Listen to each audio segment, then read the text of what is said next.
ಎಲ್ಲರಿಗೂ ನಮಸ್ಕಾರ. ನನ್ನ ಹೆಸರು ಮಂಜುನಾಥ್ ಕಾಳಪ್ಪ.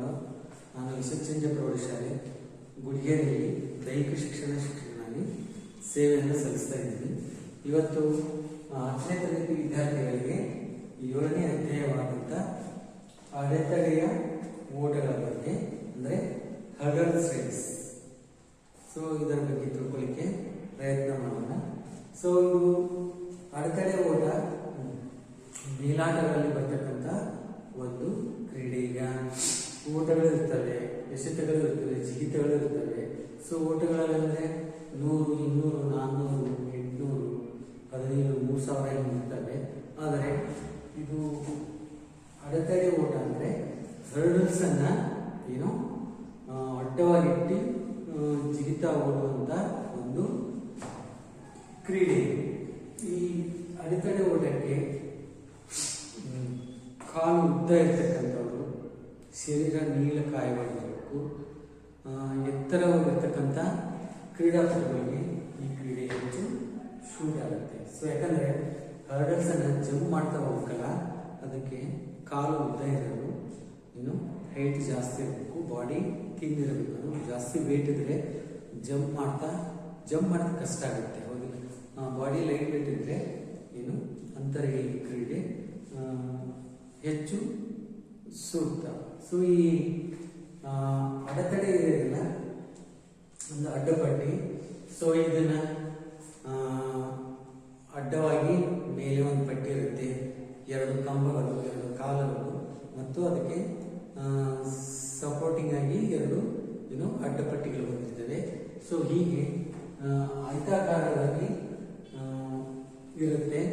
ಈ ಅಡೆತಡೆಯನ್ನ ಲೋಹ ಅಥವಾ ಇತರೆ ಯಾವುದೇ ಸೂಕ್ತ ವಸ್ತುಗಳಿಂದ ಮಾಡಿರ್ತಾರೆ. ಮೇಲೆ ಇರ್ತಕ್ಕಂಥದ್ದು ಅದು ಮತ್ತು ಸಪೋರ್ಟಿಂಗ್ ಇರ್ತವಲ್ಲ, ಕಾಲು ಮತ್ತು ಕಂಬ, ಅವುಗಳನ್ನ ಲೋಹದಿಂದ ಅಥವಾ ಇತರೆ ಯಾವುದೇ ಸೂಕ್ತ ವಸ್ತುಗಳಿಂದ ನಿರ್ಮಾಣ ಮಾಡಿರ್ತಾರೆ. ಇದು 2 ಕಾಲು, 2 ಕಂಬ ಮತ್ತು ಆಧಾರವಾಗಿರ್ತಕ್ಕಂಥ ಆಯತಾಕಾರದ ಒಂದು ಚೌಕಟ್ಟು. ಮೇಲೆ ಅಡ್ಡಪಟ್ಟಿರುತ್ತೆ, 2 ಕಂಬ ಇರ್ತವೆ, ಮತ್ತೆ ಅದಕ್ಕೆ 2 ಕಾಲುಗಳು ಹೀಗೆ ಅದಕ್ಕೆ ಸಪೋರ್ಟ್ ಆಗಿರ್ತವೆ. ಆಯತಾಕಾರದಲ್ಲಿ ಇರ್ತಕ್ಕಂಥ ಒಂದು ಚೌಕಟ್ಟಾಗಿರುತ್ತೆ. ಆಮೇಲೆ ಈ ಅಡೆತಡೆಯ ಅಗಲ 1.18 ಮೀಟರ್ನಿಂದ 1.20 ಮೀಟರು ಅಗಲ ಇರುತ್ತೆ. ಪ್ರತಿಯೊಂದು ಅಡೆತಡೆಯ ಅಗಲ 1.18 ಮೀಟರ್ನಿಂದ 1.20 ಮೀಟರು ಇರಬೇಕು. ಈಗ ಟ್ರ್ಯಾಕ್ನಲ್ಲಿ ಓಡ್ತಾ ಇರ್ತಾರೆ. ಆ ಟ್ರ್ಯಾಕಿನ ಅಗಲ ಎಷ್ಟಿರ್ತಂದ್ರೆ 1.22 ಮೀಟರ್ ಅಗಲ ಇರುತ್ತೆ. ಕೆಲವು ಕಡೆ 1.20 ಮೀಟರ್ ಇರುತ್ತೆ. ಆದರೆ ಅಧಿಕೃತವಾಗಿ 1.22 ಮೀಟರು ಪ್ರತಿಯೊಂದು ಓಣಿಯ ಅಗಲ ಇರಬೇಕು. 2 ಗೆರೆಯ ಮಧ್ಯದಲ್ಲಿ ಈ ಅಡ್ಡಪಟ್ಟಿಯನ್ನು ನಾವು ಇಡ್ತೀವಿ. ಆಮೇಲೆ ಅದರ ಅಡೆತಡೆಯ ಪಾದದ ಗರಿಷ್ಠ ಉದ್ದ 70 ಸೆಂಟಿಮೀಟರ್ ಇರುತ್ತೆ. ಪ್ರತಿಯೊಂದು ಹರ್ಡಲ್ಸ್ ತೂಕ 10 kg ಭಾರ ಇರುತ್ತೆ. ಮೇಲೆ ಅಡ್ಡಪಟ್ಟಿ ಇರುತ್ತಲ್ಲ, ಅದಕ್ಕೆ ನಾವು ಬಿಳಿ ಮತ್ತು ಕಪ್ಪು ಬಣ್ಣದ ಪಟ್ಟಿಯನ್ನು ಹಾಕಿರಬೇಕು. ಇದಿಷ್ಟು. ಆಮೇಲೆ ನಾವು ಹರ್ಡಲ್ಸ್ಗಳನ್ನ ಓಣಿ ಅಂದರೆ ಟ್ರ್ಯಾಕ್ನಲ್ಲಿ ಇಡ್ತಾ ಇರ್ತೀವಿ. ಇಡುವಾಗ 2 ಬದಿಗಳಲ್ಲಿ ಇರಬೇಕು. ಟ್ರ್ಯಾಕಿನ ಮಧ್ಯದಲ್ಲಿರಲಿಲ್ಲ, 2 ಬದಿಗಳೇ ಗೆರೆ ಟ್ರ್ಯಾಕ್ ಲೈನ್ ಇರ್ತವಲ್ಲ, 2 ಗೆರೆಗೆ ತಾಗುವ ಹಾಗೆ ಇಡಬೇಕು. ಇದು ಹರ್ಡಲ್ಸ್ ರಚನೆಯ ಬಗ್ಗೆ ಆಯಿತು. ಅದರಲ್ಲಿ ಅನೇಕ ಸ್ಪರ್ಧೆಗಳು ಇದ್ದಾವೆ. 110 ಮೀಟರ್ ಇದೆ, 100 ಮೀಟರ್ ಇದೆ, ಮತ್ತೆ 14 ವರ್ಷಗಳಿಂದ ಮಕ್ಕಳಿಗಾಗಿ 80 ಮೀಟರ್ ಇದೆ. ಪುರುಷರಿಗಾಗಿ 400 ಮೀಟರ್ ಟ್ರ್ಯಾಕ್ ಇರ್ತಲ್ಲ, ಸುತ್ತಲೂ ಟ್ರ್ಯಾಕ್ ಇರ್ತಾರೆ. ಆ ಟ್ರ್ಯಾಕ್ಗಳನ್ನ ಜಂಪ್ ಮಾಡಿ ಹರ್ಡಲ್ಸ್ ಅನ್ನ ಜಂಪ್ ಮಾಡ್ತಾ ಹೋಗ್ಬೋದು. ಮತ್ತು ಮಹಿಳೆಯರಿಗೂ ಕೂಡ 400 ಮೀಟರ್ ಹರ್ಡಲ್ಸ್ ಓಟ ಅಂದ್ರೆ ಅಡೆತಡೆ ಓಟ ಇರುತ್ತದೆ. ಈ ಮದುವೆಯಲ್ಲಿ ನಾವು ನೋಡೋದಾದ್ರೆ ಪುರುಷ ಅಂದ್ರೆ ಸ್ಟೇಟ್ ಇರುತ್ತೆ, ಸ್ಟೇಟ್ ಓಡಬೇಕಾಗುತ್ತೆ 110 ಮೀಟರು. ಅಲ್ಲಿ ಪ್ರತಿಯೊಂದು ಹರ್ಡಲ್ಸ್ ಎತ್ತರ 1.067 ಮೀಟರ್, ಅಂದ್ರೆ ಭೂಮಿ ಮೇಲ್ಭಾಗದಿಂದ ಅಡೆತಡೆಯ ಎತ್ತರ ಎಷ್ಟಿರುತ್ತೆ 1.067 ಮೀಟರು ಎತ್ತರ ಇರಬೇಕು. 110 ಮೀಟರ್ ಓಡಲಿಕ್ಕೆ 10 ಅಡೆತಡೆಗಳನ್ನ ಇಟ್ಟಿರ್ತಾರೆ, ಅಂದ್ರೆ 10 ಹರ್ಡಲ್ಸ್ ಅನ್ನ ಜಂಪ್ ಮಾಡ್ತಾ ಕಂಪ್ಲೀಟ್ ಮಾಡಬೇಕು ಅವರು. ಪ್ರಾರಂಭದ ಗೆರೆಯಿಂದ 1ನೇ ಹರ್ಡಲ್ಸ್ ನಡುವಿನ ಅಂತರ ಇನ್ನು ಎಷ್ಟಿರುತ್ತಂದ್ರೆ 13.72 ಮೀಟರ್. ಅಂದ್ರೆ ಸ್ಟಾರ್ಟಿಂಗ್ ಲೈನ್ ಇರುತ್ತಲ್ಲ, ಇಲ್ಲಿಂದ ಮೊದಲನೇ ಹರ್ಡಲ್ಸ್ ಎಷ್ಟು ಮೀಟರ್ ಅಂತರದಲ್ಲಿ ಇರುತ್ತೆ ಅಂದ್ರೆ 13.72 ಮೀಟರ್ ಇರಬೇಕು. ಆಮೇಲೆ ಅದಾದ್ಮೇಲೆ 2 ಹರ್ಡಲ್ಸ್ಗಳ ನಡುವಿನ ಅಂತರ 9.14 ಮೀಟರ್. ಮೊದಲನೇದು 13 ಸಮಥಿಂಗ್ ಮೀಟರು, ಅವು ಕಂಟಿನ್ಯೂ ಮುಂದೆ ಇರತಕ್ಕಂಥ ಹರ್ಡಲ್ಸ್ಗಳು 9.14 ಮೀಟರ್ 9.14 ಮೀಟರ್ ಇರಬೇಕು. ಇನ್ನು ಕೊನೆಯ 10ನೇ ಹರ್ಡಲ್ಸ್ ಇರುತ್ತಲ್ಲ, ಅದು ಮುಕ್ತಾಯದ ಗೆರೆಯಿಂದ 14 ಮೀಟರು 14.02 ಮೀಟರು ಈ ಕಡೆ ಇರಬೇಕು. ಸ್ಟಾರ್ಟಿಂಗು 13 ಸಮಥಿಂಗು, 2 ಹರ್ಡಲ್ಸ್ಗಳ ನಡುವಿನ ನಂತರ 9.14 ಮೀಟರ್ ಇರಬೇಕು. ಸೊ ಆಮೇಲೆ ಕೊನೆಯ ಹರ್ಡಲ್ಸ್ ಅಂದ್ರೆ ಮುಕ್ತಾಯದ ಗೆರೆಯ ಹಿಂದಕ್ಕೆ 14.02 ಮೀಟರು ಇದು ಅಂತರ ಇದೆ. ಇದು ಸೊ ಹರ್ಡಲ್ಸ್ ಇದು ಪುರುಷರು ಸಾಮಾನ್ಯವಾಗಿ ಹೈಟ್ ಎತ್ತರ ಇರ್ತಾರಲ್ಲ, ಸೊ ಅದಕ್ಕೋಸ್ಕರ ಅದು ಹೈಟು ಏನು ಜಾಸ್ತಿ ಇರುತ್ತೆ, 1.067 ಮೀಟರು ಭೂಮಿ ಮೇಲ್ಭಾಗದಿಂದ ಎತ್ತರದಲ್ಲಿರುತ್ತೆ. ಇನ್ನು 17 ವರ್ಷದ ಒಳಗಿನ ಬಾಲಕರಿಗೆ ಇವ್ರಿಗೂ ಕೂಡ 110 ಮೀಟರ್ ಓಡದ ನೇರ ಅಡೆತಡೆ ಓಟದ ಸ್ಪರ್ಧೆ ಇರುತ್ತೆ. ಸೊ ಇವರಿಗೆ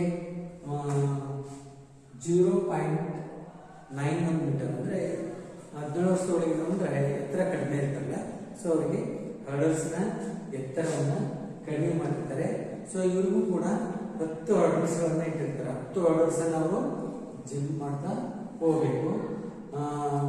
ಪ್ರಾರಂಭದ ಗೆರೆಯಿಂದ ಮೊದಲನೇ ಹರ್ಡಲ್ಸ್ 13.72 ಮೀಟರ್ ಇರಬೇಕು. ಅಂದ್ರೆ ನಾವು ಸ್ಟಾರ್ಟಿಂಗ್ ಲೈನ್ ಇಂದ ಮೊದಲನೇ ಹರ್ಡಲ್ಸ್ ನಡುವಿನ ಅಂತರ 13.72 ಮೀಟರ್ ಇರಬೇಕು. ಆಮೇಲೆ 2 ಹರ್ಡಲ್ಸ್ ಗಳ ನಡುವಿನ ಅಂತರ ಅದರ ಒಂದನೇದಾದ್ಮೇಲೆ 2ನೇದು 3ನೇದು 4 9.14 ಮೀಟರ್ ಇರಬೇಕು. ಆಮೇಲೆ 10ನೇ ಹರ್ಡಲ್ಸ್ ಅಂದ್ರೆ ಮುಕ್ತಾಯದ ಗೆರೆಯಿಂದ ಹಿಂದಕ್ಕೆ 14.02 ಮೀಟರ್ ಇರಬೇಕು. ಇದು ಪುರುಷರಿಗೆ 400 ಮೀಟರ್ ಅಡೆತಡೆ ಓಟ. ಅದು ಹರ್ಡಲ್ಸ್ ಎತ್ತರ 0.91 ಮೀಟರ್ ಇರುತ್ತೆ. ಅಲ್ಲಿ ಕೂಡ ಎಷ್ಟು ಅಂದ್ರೆ 10 ಹರ್ಡಲ್ಸ್ ಇರುತ್ತೆ. 400 ಮೀಟರ್ ಓಡಬೇಕಾದ್ರೆ ಒಬ್ಬ ಕ್ರೀಡಾಪಟು 10 ಹರ್ಡಲ್ಸ್ ಅನ್ನು ಜಂಪ್ ಮಾಡಬೇಕಾಗುತ್ತೆ. ಪ್ರಾರಂಭದ ಗೆರೆಯಿಂದ 1ನೇ ಹರ್ಡಲ್ಸ್ ಅಂದ್ರೆ ನಾವು ಸ್ಟಾರ್ಟಿಂಗ್ ಇಂದ 1ನೇ ಹರ್ಡಲ್ಸ್ 45 ಮೀಟರ್ ಅಂತರದಲ್ಲಿರಬೇಕು. ಉಳಿದವುಗಳು 35 ಮೀಟರ್ ಒಂದು 35 ಮೀಟರ್ ಒಂದು ಅಂತರದಲ್ಲಿ ಹರ್ಡಲ್ಸ್ ಅನ್ನ ಇಡಬೇಕು. ಇನ್ನು ಕೊನೆ ಹರ್ಡಲ್ಸ್ ಅನ್ನ ಅಂದ್ರೆ ಮುಕ್ತಾಯದ ಗೆರೆ ಹಿಂದೆ 40 ಮೀಟರ್ ಹಿಂದಕ್ಕೆ ಹರ್ಡಲ್ಸ್ ಅನ್ನ ಇಡಬೇಕಾಗುತ್ತೆ. ಇನ್ನು ಮಹಿಳೆಯರಿಗೆ 100 ಮೀಟರ್ ಸ್ಟ್ರೇಟ್ 100 ಮೀಟರ್ ಅಡೆತಡೆ ಓಟ. ಸೊ ಅವರಿಗೆ ಹರ್ಡಲ್ಸ್ ಎತ್ತರ ಎಷ್ಟಿರ್ತಂದ್ರೆ 0.84 ಮೀಟರ್ ಇರುತ್ತೆ, ಅಂದ್ರೆ 0.84 ಮೀಟರ್. ಅವರು ಕೂಡ 10 ಹರ್ಡಲ್ಸ್ ಅನ್ನ ಜಿಗಿಬೇಕು. ಪ್ರಾರಂಭದ ಗೆರೆಯಿಂದ 1ನೇ ಹರ್ಡಲ್ಸ್ 13 ಮೀಟರ್ ದೂರದಲ್ಲಿರಬೇಕು. ಉಳಿದವುಗಳ ಹರ್ಡಲ್ಸ್ಗಳ ಅಂತರ 8.50 ಮೀಟರ್ ಇರುತ್ತೆ. ಇನ್ನು ಕೊನೆಯ ಹರ್ಡಲ್ಸ್ ಮುಕ್ತಾಯದ ಗೆರೆಯಿಂದ ಹಿಂದಕ್ಕೆ ಇನ್ನು 10.50 ಮೀಟರ್ ಅಂತರದಲ್ಲಿ ಹಿಂದಕ್ಕೆ ಇಡಬೇಕಾಗುತ್ತೆ. ಇನ್ನು ಮಹಿಳೆಯರಿಗೆ 400 ಮೀಟರ್ ಅಡೆತಡೆ ಓಟದಲ್ಲಿ ಇನ್ನು ಇವಾಗ 0.76 ಮೀಟರ್ ಹರ್ಡಲ್ಸ್ ಅಂದ್ರೆ ಪ್ರತಿ ಹರ್ಡಲ್ಸ್ ಹೈಟ್ 76 ಒಂದು 0.62 ಮೀಟರ್ ಇರಬೇಕು. ಇವರು ಕೂಡ 400 ಮೀಟರ್ ಅಡೆತಡೆ ಓಟವನ್ನು ಓಡಬೇಕಾದ್ರೆ 10 ಹರ್ಡಲ್ಸ್ಗಳನ್ನ ಜಿಗಿತಾ ಹೋಗಬೇಕು. ಇನ್ನು ಪ್ರಾರಂಭದ ಗೆರೆಯಿಂದ ಮೊದಲನೇ ಹರ್ಡಲ್ಸ್ 45 ಮೀಟರ್ ಅಂತರದಲ್ಲಿರುತ್ತೆ. ಉಳಿದವುಗಳು 35 ಮೀಟರ್ ಅಂತರದಲ್ಲಿ ಹರ್ಡಲ್ಸ್ಗಳನ್ನ ಬಿಡ್ತಾ ಹೋಗ್ತಾರೆ. ಇನ್ನು ಕೊನೆಯ ಹರ್ಡಲ್ಸ್ ಅಂದ್ರೆ ಮುಕ್ತಾಯದ ಗೆರೆ ಹಿಂದೆ 40 ಮೀಟರ್ ಅಂತರದಲ್ಲಿ ಈ ಹರ್ಡಲ್ಸ್ ಅನ್ನ ಇಡಬೇಕಾಗುತ್ತೆ. ಇದಿಷ್ಟು ಹರ್ಡಲ್ಸ್ಗಳನ್ನ ಅಂದರೆ ವಿವಿಧ ಸ್ಪರ್ಧೆಗಳಿರ್ತಕ್ಕಂಥದ್ದು 110 ಮೀಟರ್ ಬರುತ್ತೆ ಪುರುಷರಿಗೆ, 17 ವರ್ಷಗಳಿಂದ ಬಾಲಕರಿಗೆ 110 ಮೀಟರು, ಆಮೇಲೆ ಪುರುಷರಿಗೆ 400 ಮೀಟರ್ ಇರುತ್ತೆ, ಆಮೇಲೆ ಮಹಿಳೆಯರಿಗೆ 100 ಮೀಟರು ಅಡೆತಡೆ ಓಟ ಇರುತ್ತೆ ಮತ್ತು ಮಹಿಳೆಯರಿಗೆ 400 ಮೀಟರು ಅಡೆತಡೆ ಓಟ ಇರುತ್ತೆ. ಸೊ ಇದಿಷ್ಟು ಅಡೆತಡೆ ಓಟದ ಸ್ಪರ್ಧೆಗಳಿವೆ. ಇನ್ನು ಅಡೆತಡೆ ಓಟವನ್ನು ಓಡಬೇಕಾದ್ರೆ ಅದರಲ್ಲೂ ಕೂಡ ಸಾಕಷ್ಟು ನಿಯಮಗಳಿದ್ದಾವೆ. ಈಗ ಯಾವುದೇ ಒಬ್ಬ ಕ್ರೀಡಾಪಟು ಅಡೆತಡೆ ಓಟದಲ್ಲಿ ಓಡಬೇಕಾದ್ರೆ ಪ್ರಾರಂಭದ ಗೆರೆಯಿಂದ ಏನು ಅಂದರೆ ಮೊದಲಿಂದ ಕೊನೆ ತನಕ ತಮ್ಮ ಓಣಿಯಲ್ಲೇ ಓಡಬೇಕು. ಇದು ಪ್ರತಿಯೊಬ್ಬರಿಗೂ ಒಂದೊಂದು ಟ್ರ್ಯಾಕ್ ಇರುತ್ತೆ. ಸೊ ಪ್ರಾರಂಭದಿಂದ ಕೊನೆಯವರೆಗೂ ಕೂಡ ಅವರು ತಮ್ಮ ಓಣಿಯಲ್ಲೇ ತಮ್ಮ ಹರ್ಡಲ್ಸ್ಗಳನ್ನು ಜಿಗಿತಾ ಹೋಗಬೇಕು. ಸೊ ಟ್ರ್ಯಾಕ್ ಕ್ರಾಸ್ ಮಾಡಿದರೆ ಅವ್ರು ಏನು ಮಾಡ್ತಾರೆ, ಡಿಸ್ಕ್ವಾಲಿಫೈ ಮಾಡ್ತಾರೆ. ಸೊ ಹಾಗಾಗಿ ಬೇರೆಯವರ ಓಣಿಯಲ್ಲಿ ಬೇರೆಯವರ ಅಡೆತಡೆಯನ್ನು ಜಿಗಿದು ಹೋಗೋದಿಲ್ಲ. ನಮ್ಮ ಟ್ರ್ಯಾಕ್ನಲ್ಲಿ ಏನಿಟ್ಟಿರ್ತಾರೆ ಸೊ ಅದೇ ಹರ್ಡಲ್ಸನ್ನು ಜಂಪ್ ಮಾಡ್ತಾ ಹೋಗ್ಬೇಕು. ಆಮೇಲೆ ಅಡೆತಡೆಯನ್ನು ಜಂಪ್ ಮಾಡೇ ಹೋಗ್ಬೇಕು. ಕೆಲವೊಬ್ಬರು ಉದ್ದೇಶಪೂರ್ವಕವಾಗಿ ಅಡೆತಡೆಗಳನ್ನು ಏನು ಮಾಡ್ತಾರೆ, ಕೈನಿಂದ ಕಾಲಿನಿಂದ ಕೆಡುತ್ತಾ ಹೋಗ್ತಾರೆ. ಸೊ ಆ ಥರ ಮಾಡಿದರೆ ಅವರನ್ನ ಅನರ್ಹಗೊಳಿಸ್ತಾರೆ. ಆಮೇಲೆ ಕಾಲಿನಿಂದ ಹರ್ಡಲ್ಸ್ ಅಡ್ಡಪಟ್ಟಿಯ ಕೆಳಮುಟ್ಟಿದೆ, ಸೊ ಅದರ ಕೆಳಭಾಗವನ್ನು ಮುಟ್ಟೋ ಹಾಗಿಲ್ಲ. ಆಮೇಲೆ ಸೈಡ್ ಹರ್ಡಲ್ಸ್ ಮಾಡಿದ್ರೆ ಸೈಡ್ನಿಂದ ಹರ್ಡಲ್ಸ್ ಮಾಡೋದಿಲ್ಲ, ನೇರವಾಗಿ ಅವರ ಟ್ರ್ಯಾಕ್ನಲ್ಲೇ ಹರ್ಡಲ್ಸನ್ನು ಜಂಪ್ ಮಾಡ್ತಾ ಹೋಗ್ಬೇಕು. ಸೈಡ್ ಬಂದು ಹರ್ಡಲ್ಸ್ ಮಾಡಲ್ಲ, ಸೈಡ್ ಹರ್ಡಲ್ಸು ಯಾವುದೇ ಕಾರಣಕ್ಕೂ ಮಾಡೋದಿಲ್ಲ. ಆಮೇಲೆ ಕೈಯಿಂದ ಕಾಲಿನಿಂದ ಏನೋ ಅವುಗಳನ್ನು ಉದ್ದೇಶಪೂರ್ವಕವಾಗಿ ಬೀಳಿಸುವುದಿಲ್ಲ, ಗೊತ್ತಾಯ್ತಾ? ಸೊ ನೀವು ಓಡುವಾಗ ಅದು ಅಂದರೆ ಉದ್ದೇಶಪೂರ್ವಕ ಅಲ್ಲದೆ ನೀವು ಬೀಳಿಸ್ಬೋದು. ಆದರೆ ಯಾರು ಕೈ ಕಾಲಿನಿಂದ ಉದ್ದೇಶಪೂರ್ವಕವಾಗಿ ಈ ಹರ್ಡಲ್ಸ್ಗಳನ್ನು ಕೆಡವಿದರೆ ಸೊ ಅವರನ್ನು ಸ್ಪರ್ಧೆ ಏನು ಮಾಡ್ತಾರೆ, ಡಿಸ್ಕ್ವಾಲಿಫೈ ಮಾಡ್ತಾರೆ. ಆಮೇಲೆ ಪ್ರತಿಯೊಬ್ಬರು ಹರ್ಡಲ್ಸನ್ನು ಜಂಪ್ ಮಾಡಲೇ ಹೋಗಬೇಕು, ಸೈಡ್ ಹರ್ಡಲ್ಸ್ ಮಾಡೋದಿಲ್ಲ. ಪ್ರತಿಯೊಬ್ಬ ಕ್ರೀಡಾಪಟುಗೂ ತಮ್ಮದೇ ಆದಂಥ ಟ್ರ್ಯಾಕ್ ಇರುತ್ತೆ, ಅಂದರೆ ಓಣಿ ಇರುತ್ತೆ. ತಮ್ಮ ಓಣಿಯನ್ನೇ ತಮ್ಮ ಹರ್ಡಲ್ಸ್ಗಳನ್ನೇ ಜಂಪ್ ಮಾಡ್ತಾ ಹೋಗಬೇಕು. ಸೊ ಬೇರೆಯವರ ಟ್ರ್ಯಾಕ್ನಲ್ಲಿ ಹೋಗಿ ನಾನು ಅವ್ರ ಹರ್ಡಲ್ಸ್ ತೆಗೆದು ಹೋಗ್ತೀನಿ ಆ ಥರ ಮಾಡಿದ್ರೆ ಸೊ ಏನು ಮಾಡ್ತಾರೆ ಅಂದರೆ ಸ್ಪರ್ಧೆಯಿಂದ ಅವ್ರನ್ನ ಡಿಸ್ಕ್ವಾಲಿಫೈ ಮಾಡ್ತಾರೆ.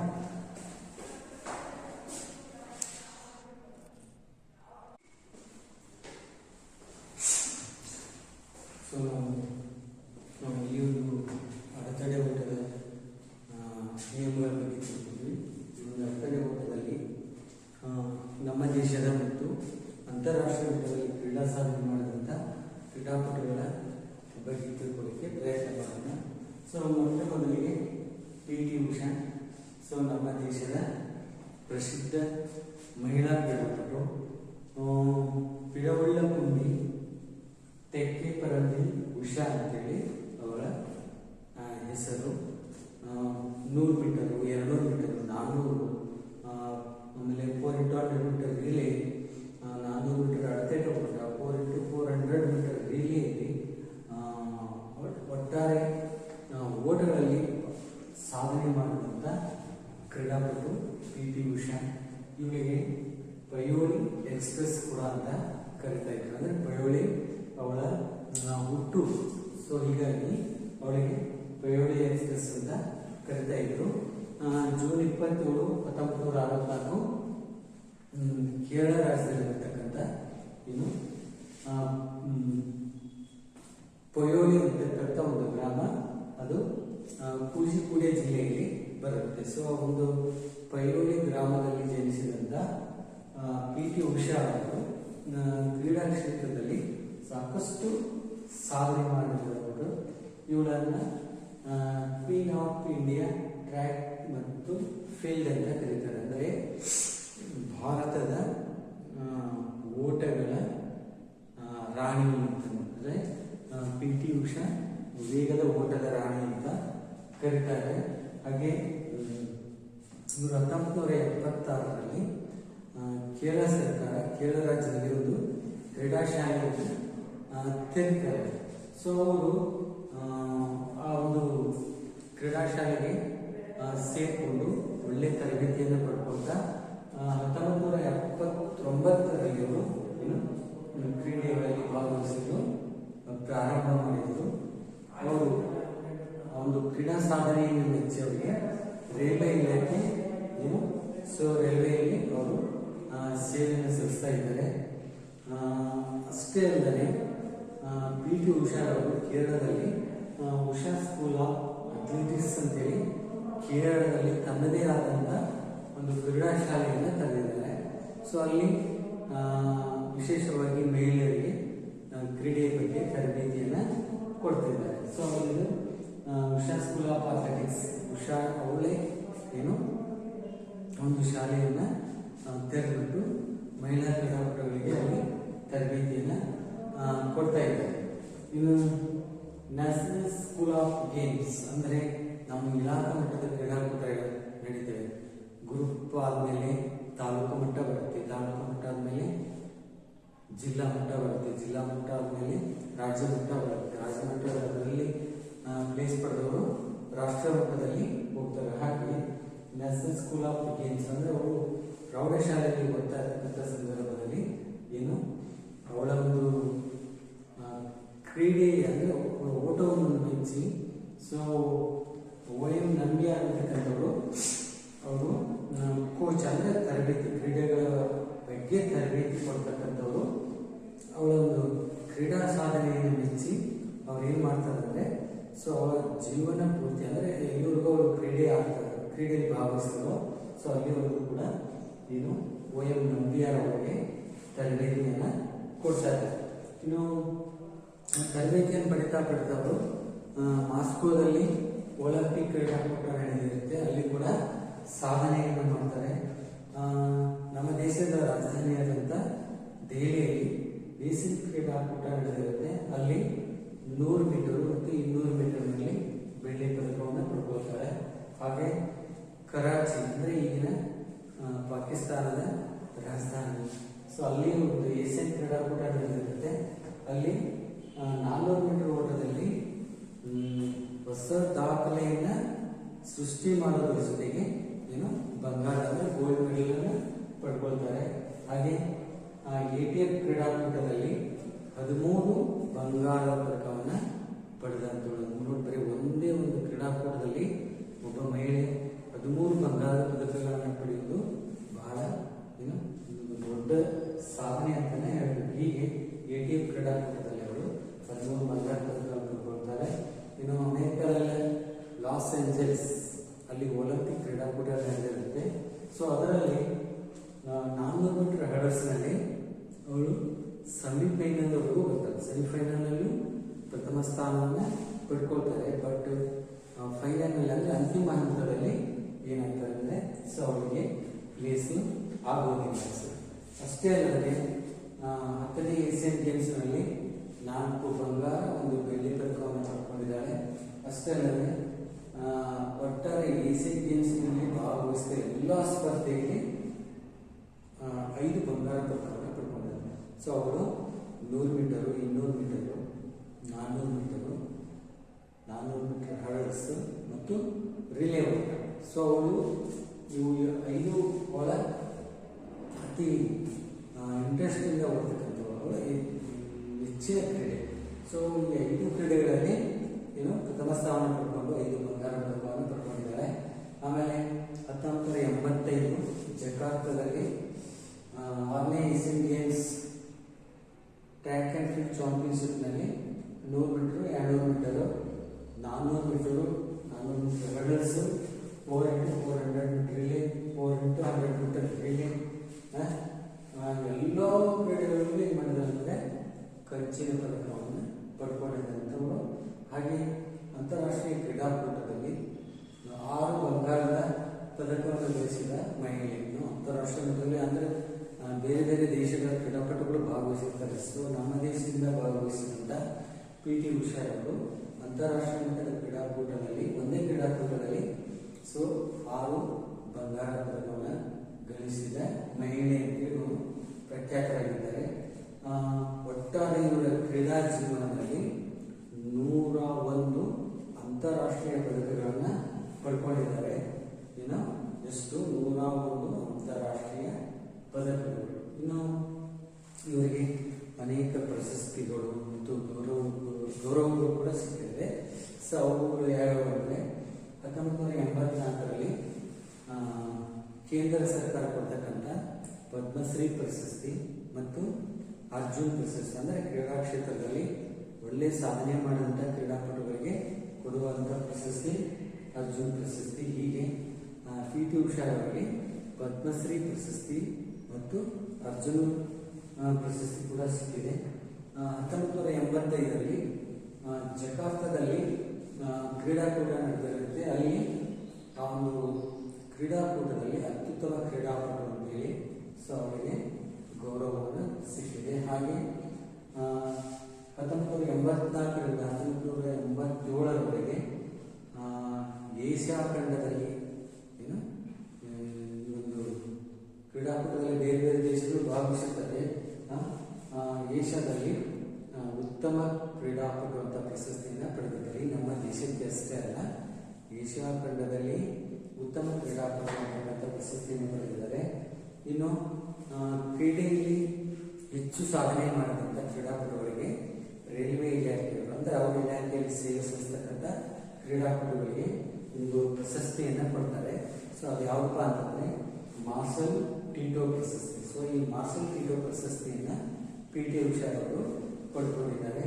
ಹಾಗೆ ಏಷ್ಯನ್ ಗೇಮ್ಸ್ ಉತ್ತಮ ಅಥ್ಲೀಟು ಪ್ರಶಸ್ತಿ ಸಿಕ್ಕಿದೆ. ಅಂದರೆ ಸಿಯೋಲ್ನಲ್ಲಿ ನಡೆದಂಥ ಏಷ್ಯನ್ ಗೇಮ್ಸ್ನಲ್ಲಿ ಅವರಿಗೆ ಉತ್ತಮ ಅಥ್ಲೆಟಿಕ್ ಕ್ರೀಡಾಪಟು ಅಂತ ಪ್ರಶಸ್ತಿ.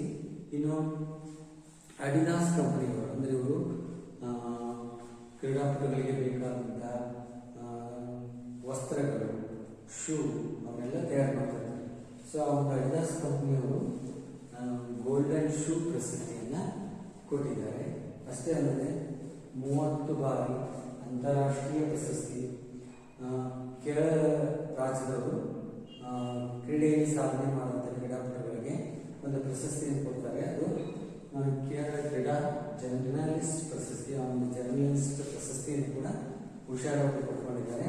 ಹಾಗೆ ಉತ್ತಮ ಅಥ್ಲೀಟ್ ವರ್ಲ್ಡ್ ಟ್ರೋಫಿ, ಇಡೀ ಜಗತ್ತಿನಲ್ಲೇ ಉತ್ತಮ ಕ್ರೀಡಾಪಟುಗಳಿಗೆ ಒಂದು ವರ್ಲ್ಡ್ ಟ್ರೋಫಿ ಅಂತೇಳಿ ಪ್ರಶಸ್ತಿಯನ್ನು ಕೊಡ್ತಾರೆ. ಸೊ ಆ ವರ್ಲ್ಡ್ ಟ್ರೋಫಿನ ಉಷಾ ಅವರು ಪಡ್ಕೊಂಡಿದ್ದಾರೆ. ಸೊ ಹೀಗೆ ನೋಡಿ, ಒಬ್ಬ ಗ್ರಾಮೀಣ ಪ್ರದೇಶದ ಮಹಿಳೆ ಕ್ರೀಡೆಯಲ್ಲಿ ಎಷ್ಟೊಂದು ಸಾಧನೆ ಮಾಡಿ ನಮ್ಮ ದೇಶಕ್ಕೆ ಒಳ್ಳೆಯ ಹೆಸರನ್ನ ತಂದುಕೊಟ್ಟರು. ಸೊ ಇವರು ಭಾಗವಹಿಸ್ತಕ್ಕಂಥ ಸಂದರ್ಭದಲ್ಲಿ PT ಉಷಾ ಅಂದರೆ ಇಂಡಿಯಾ ವೇಗದ ಓಟದ ರಾಣಿ, ಹೀಗೆ ಬೇರೆ ಬೇರೆ ಪಯೋಡೆ ಎಕ್ಸ್ಪ್ರೆಸ್, ಹೀಗೆ ಹಲವಾರು ಹೆಸರುಗಳಿಂದ ಸೊ PT ಉಷಾ ಅವರನ್ನು ಕರೀತಾ ಇದ್ರು. ನೋಡಿ, ಬರೀ ತರಬೇತಿ ಪಡ್ಕೊಂಡು ಅಂತಾರಾಷ್ಟ್ರೀಯ ಮಟ್ಟದಲ್ಲಿ ಸಾಧನೆ ಮಾಡಿ ಬರೀ ತನ್ನಷ್ಟೇ ಮೀಸಲಾಗಿರಲಿಲ್ಲ. ಸೊ ಅವರು ನನ್ನ ಹಾಗೆ ಬೇರೆ ಮಹಿಳಾ ಕ್ರೀಡಾಪಟುಗಳು ಮುಂದೆ ಬರಬೇಕು ಅನ್ನೋ ಉದ್ದೇಶದಿಂದ ಕೇರಳದಲ್ಲಿ ತನ್ನದೇ ಆದಂಥ ಉಷಾ ಸ್ಕೂಲ್ ಆಫ್ ಅಥ್ಲೆಟಿಕ್ಸ್ ಒಂದು ಶಾಲೆಯನ್ನು ಓಪನ್ ಮಾಡಿ ಅಲ್ಲಿ ಮಹಿಳೆಯರಿಗೆ ಕ್ರೀಡಾ ತರಬೇತಿಯ ಜೊತೆಗೆ ಅವರಿಗೆ ವಿದ್ಯಾಭ್ಯಾಸವನ್ನು ಕೊಡ್ತಾರೆ. ಸೊ ಹೀಗೆ ನಮ್ಮ ದೇಶದಲ್ಲಿ ಒಳ್ಳೆ ಸಾಧನೆ ಮಾಡಿದಂಥ ಮಹಿಳಾ ಕ್ರೀಡಾಪಟು PT ಉಷಾ.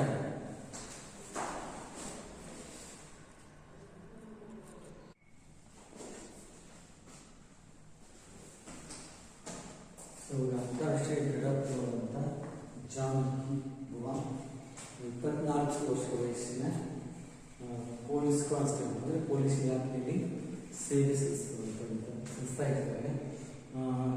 ಇವರು 400 ಮೀಟರ್ ಓಟದ ಎಡಗೈ ಓಟದಲ್ಲಿ, ಅಂದರೆ ನ್ಯೂಸ್ನಲ್ಲಿ ಒಂದು ಒಲಿಂಪಿಕ್ ಕ್ರೀಡಾಕೂಟ ನಡೆಯುತ್ತದೆ. ಸೊ ಅಲ್ಲಿ ಏನು ಮಾಡ್ತಾರೆ ಅಂದರೆ ತಮ್ಮದೇ ಆದಂಥ ಒಂದು ದಾಖಲೆಯನ್ನು ನಿರ್ಮಾಣ ಮಾಡ್ತಾರೆ. ಸೊ ಇವರು ಪಡೆದಂಥ ತರಬೇತಿ ಬಹಳ ಅದೃಶ್ಯವಾಗಿದೆ.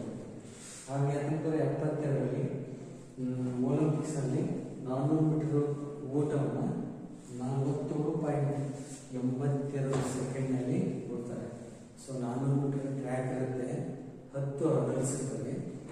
ಜಂಪ್ ಮಾಡ್ತಾ ಕಡೆ ಹೋಗೋಣ 43.82 ಸೆಕೆಂಡ್ನಲ್ಲಿ ಓಡಿ ತಮ್ಮದೇ ಆದಂಥ ಒಂದು ದಾಖಲೆಯನ್ನು ನಿರ್ಮಾಣ ಮಾಡಿದ್ರು.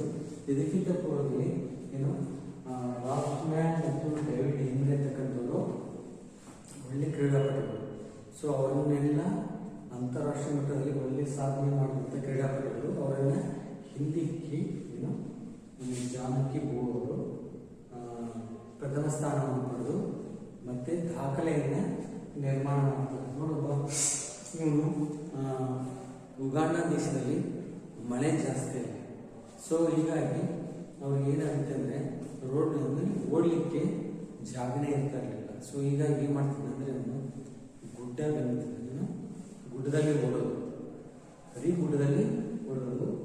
ಕಡೆಗೆ ಅವನು ಏನು ಮಾಡ್ತಿದ್ದ ಅಂದರೆ ತನಗೆ ಸಮೀಪದ ಯಾವ ಸ್ಪರ್ಧಿಗಳು ಇಲ್ಲ ಅಂದರೆ ಸೊ ಅಲ್ಲಿ ಏನು ವೇಗವಾಗಿ ಓಡ್ತಕ್ಕಂಥ ಏನು ಪ್ರಾಣಿಗಳನ್ನು ಬೆನ್ನಟ್ಟದು. ಜಿಬ್ರಾ ಏನೋ ಭಾಳ ವೇಗವಾಗಿ ಓಡ್ತಕ್ಕಂಥ ಪ್ರಾಣಿ. ಆ ಜಿಬ್ರಾನ ಬೆನ್ನಟ್ಟಿ ಹೀಗೆ ಭಾಳ ಕಷ್ಟಪಟ್ಟು ಏನು ಅವನು ಪ್ರಾಕ್ಟೀಸನ್ನು ಮಾಡ್ತಿದ್ದ. ಹೀಗಾಗಿ ಅವನು ಕೂಡ ಅಂತಾರಾಷ್ಟ್ರೀಯ ಮಟ್ಟದಲ್ಲಿ 400 ಮೀಟರ್ ಅಡೆತಡೆಗಳಲ್ಲಿ ತನ್ನದೇ ಆದಂಥ ದಾಖಲೆಯನ್ನು ಮಾಡಿದಂಥ ಕ್ರೀಡಾಪಟು. ಇನ್ನು ಎಡ್ವಿನ್ ಮೋಸೆಸ್ ಇವರು ಅಮೇರಿಕಾ ದೇಶದವರು. ಇವರು ಕೂಡ ಒಳ್ಳೆಯ ಉತ್ತಮ ಕ್ರೀಡಾಪಟು, ಒಲಿಂಪಿಕ್ ಚಾಂಪಿಯನ್, ಕ್ರೀಡಾ ಸಂಘಟನೆಕಾರ ಅಂದರೆ ಕ್ರೀಡೆಗಳನ್ನು ಸಂಘಟನೆ ಮಾಡುವುದರಲ್ಲಿ ಸೊ ಒಳ್ಳೆ ನಿಪುಣರು.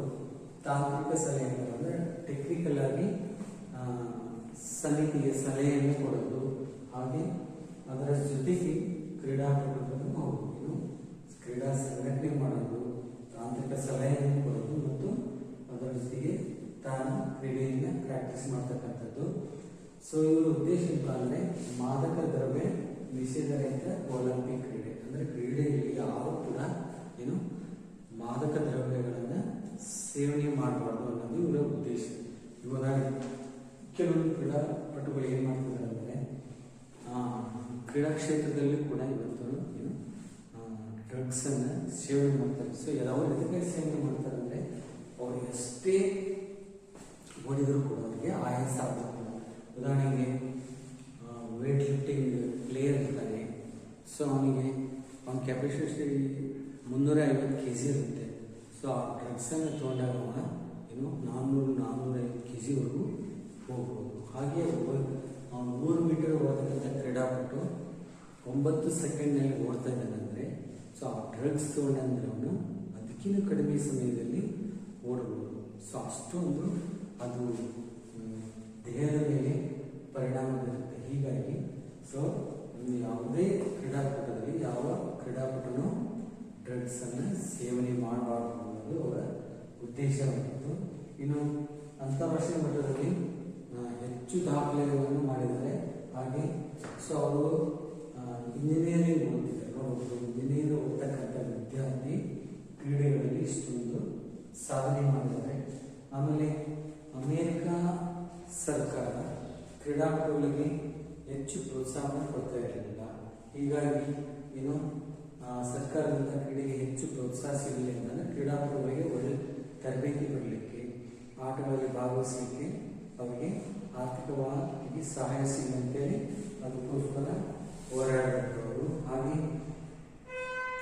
ಫಿನ್ಲ್ಯಾಂಡ್ನಲ್ಲಿ ಟ್ರ್ಯಾಕ್ ಆ್ಯಂಡ್ ಫೀಲ್ಡ್ನಲ್ಲಿ ಪ್ರಥಮ ವಿಶ್ವ ಚಾಂಪಿಯನ್ ಪ್ರಶಸ್ತಿಯನ್ನು ಪಡೆದಿದ್ದಾರೆ. ಹಾಗೆ ಲಾಸ್ ಏಂಜಲೀಸ್ ಅಲ್ಲಿ ಒಲಿಂಪಿಕ್ ಕ್ರೀಡಾಕೂಟ ನಡೆಯಿತು. ಅಲ್ಲಿ ಆ ಒಂದು ಒಲಿಂಪಿಕ್ ಕ್ರೀಡಾಕೂಟದಲ್ಲಿ ಕ್ರೀಡಾಕೂಟ ಉದ್ಘಾಟನಾ ಸಮಾರಂಭದಲ್ಲಿ ಕ್ರೀಡಾ ಪ್ರಮಾಣವಚನ ಸ್ವೀಕಾರ, ಪ್ರತಿಜ್ಞಾ ವಿಧಿ ಸ್ವೀಕಾರ ಕಾರ್ಯಕ್ರಮ ನಡೆಯಿತು. ಸೊ ಅಂಥ ಒಂದು ಅವಕಾಶ ಏನು ಇವರಿಗೆ ಎಡ್ವಿನ್ ಮೋಸೆಸ್ ಅವರಿಗೆ ಸಿಕ್ಕಿತ್ತು. ಅದು ಅವರ ಒಂದು ಕ್ರೀಡಾ ಜೀವನದಲ್ಲಿ ಮರೆಯಲಾಗದಂಥ ಘಟನೆ. ಒಲಿಂಪಿಕ್ಸ್ನಲ್ಲಿ ಪ್ರತಿಜ್ಞಾ ವಿಧಿ ಸ್ವೀಕಾರ ಮಾಡ್ತಕ್ಕಂಥ ಅವಕಾಶ ಎಲ್ರಿಗೂ ಸಿಗೋದಿಲ್ಲ. ಸೊ ಒಂದು ಅವಕಾಶ ಮೋಸೆಸ್ ಅವರಿಗೆ ಸಿಕ್ಕಿತ್ತು. ಆಮೇಲೆ 2ನೇ ಬಾರಿ ಮತ್ತೆ ಒಲಿಂಪಿಕ್ನಲ್ಲಿ ಬಂಗಾರ ಪಡ್ಕೊಳ್ತಾರೆ. ಹಾಗೆ ಉತ್ತಮ ಆಡಳಿತಗಾರ, ಕ್ರೀಡೆ ಜೊತೆಗೆ ಒಳ್ಳೆಯ ಆಡಳಿತ ಮಾಡ್ತಕ್ಕಂಥ